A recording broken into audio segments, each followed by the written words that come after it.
Alors, t'es-il déjà arrivé pendant un soin énergétique de ressentir très clairement qu'un chakra était bloqué, sans pouvoir expliquer exactement pourquoi cette personne porte ce blocage depuis si longtemps?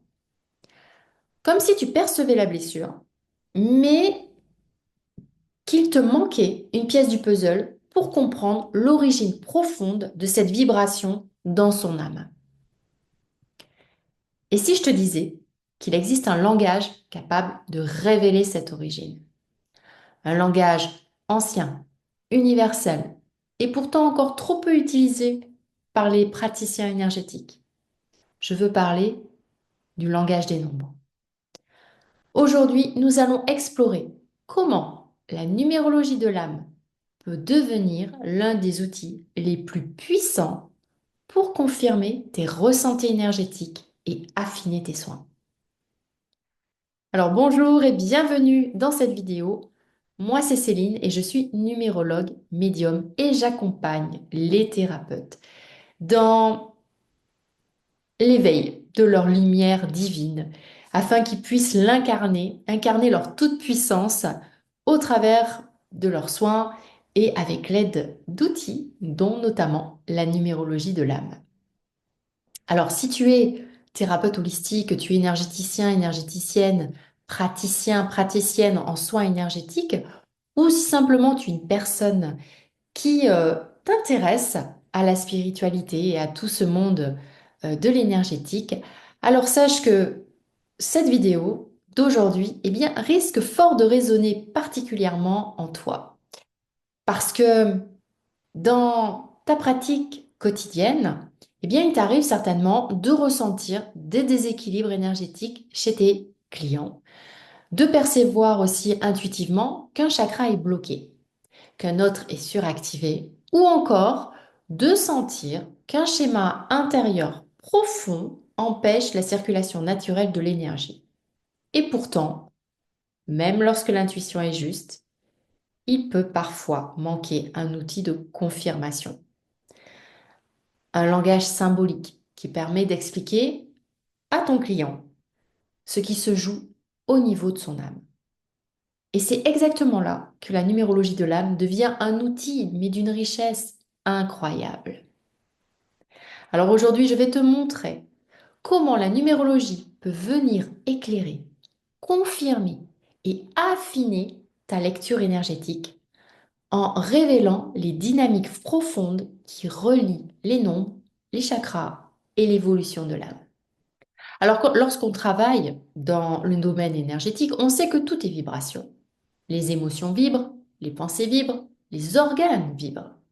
Et bien sûr, les chakras, eh bien, ils vibrent aussi. Chacun avec, je dirais, une fréquence spécifique qui correspond à une fonction de l'âme et à une étape de l'évolution humaine. Mais ce que l'on oublie souvent, c'est que les nombres ont eux aussi des vibrations fondamentales. La numérologie n'est pas simplement une technique d'analyse symbolique. C'est en réalité une cartographie vibratoire de l'âme, une manière de comprendre comment l'énergie d'une personne se structure, se déploie et parfois se bloque dans certaines dimensions de l'existence. Et lorsque l'on observe attentivement la structure des chakras et celle des nombres, on découvre une correspondance presque naturelle.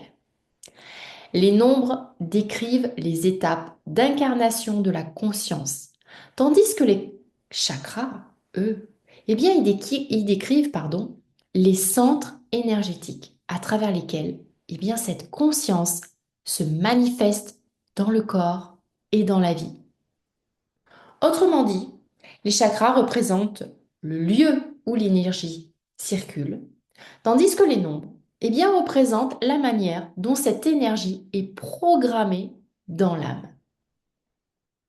Alors, pour simplifier cette lecture, on peut observer une correspondance très intéressante entre les premiers nombres et les centres énergétiques principaux.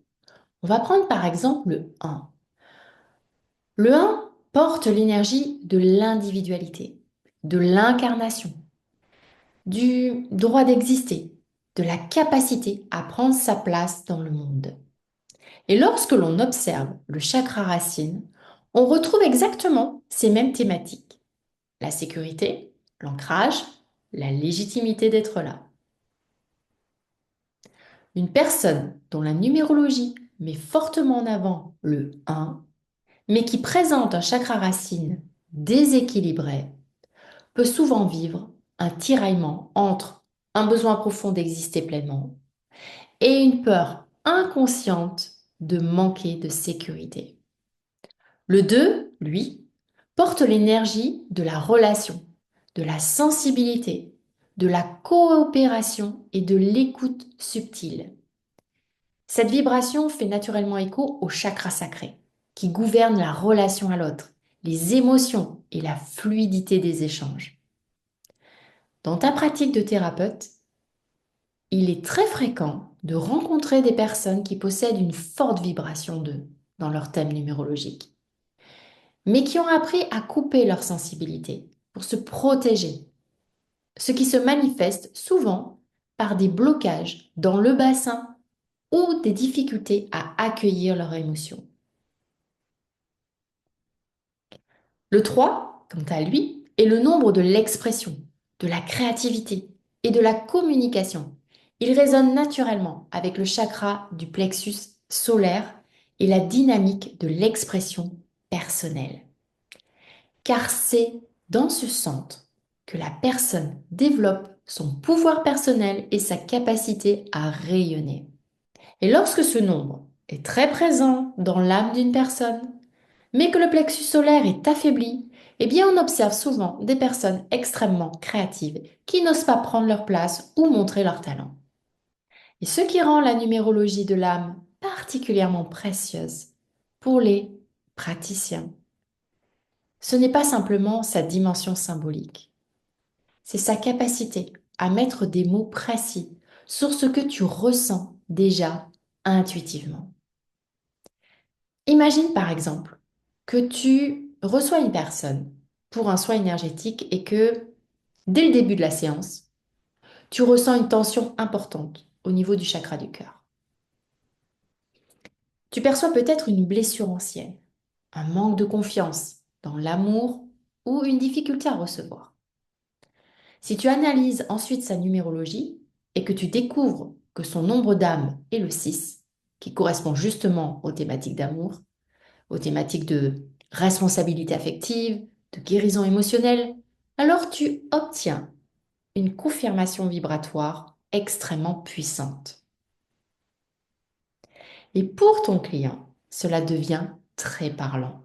Parce que ce n'est plus seulement le praticien énergétique ou le thérapeute qui ressent quelque chose.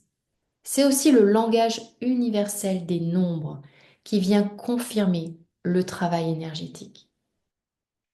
Je vais te partager un exemple très parlant.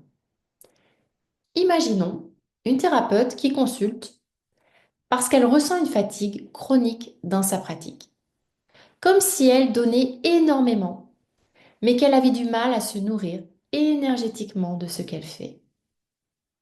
Lors du soin, tu perçois que son chakra de la gorge est très actif, mais que le chakra du cœur semble aussi fragile. Eh bien, en étudiant sa numérologie de l'âme, tu découvres qu'elle porte une vibration 5, qui est très forte, et qui correspond à la transmission, au mouvement, à la communication et à la liberté.